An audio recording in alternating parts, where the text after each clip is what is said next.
Richard KNOWLER Last updated 1404. The 23rd of May 2018. Getty Images Scott Robertson, left, and Chris Boyd worked together when the latter was the head coach of the New Zealand under-20 team several seasons ago. Schwoerer Crusaders coach Scott Robertson skates to a surf session at Scarborough Beach in Christchurch during the summer. Getty Images former Chiefs coach Dave Rennie didn't always see eye to eye with the NZ Rugby powerbrokers. Rugby Opinion, two of the more interesting characters in New Zealand rugby will sit at the Super Rugby poker table in Christchurch on Friday night. Representing the Crusaders will be Scott Robertson. Across from him will be Chris Boyd from the Hurricanes. Let's start with Robertson. When he started work as Crusaders coach, he vowed not to change and in many ways has remained true to his word. Robertson is unorthodox, and for that we should be thankful. During the summer, the former All Blacks back rower and surfing fanatic allowed himself to be photographed riding his skateboard, with a paddleboard under his wing, where he lives in the seaside suburb of Sumner, Christchurch. Last year, after guiding the Crusaders to the Super Rugby title, he went into breakdance mode on the turf of Ellis Park in Johannesburg.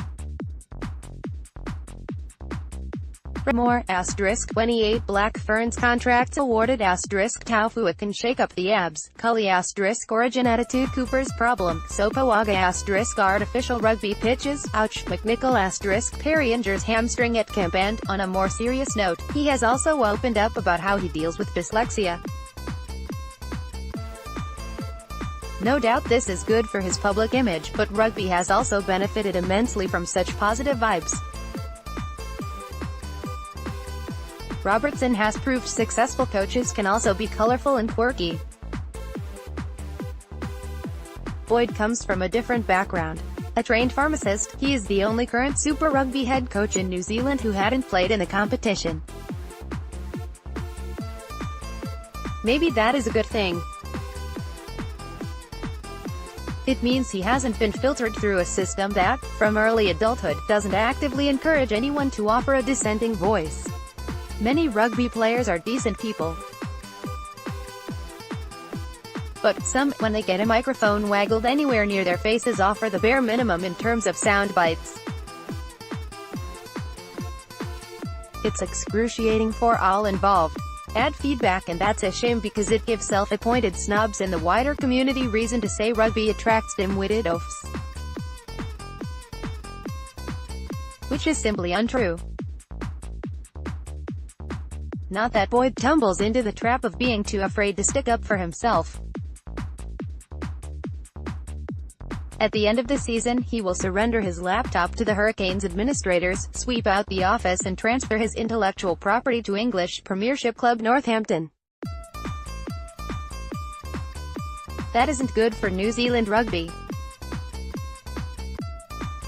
How can it be? Boyd clearly knows his beans in terms of coaching, with previous coach Mark Hammett having done much of the dirty work by forcing a dramatic culture change at the Hurricanes. Boyd got the team to the final in his first year in charge in 2015, won the title the following season and reached the semis last year.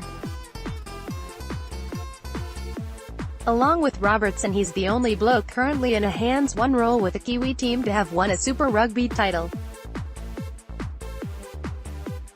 And soon he will be out the door.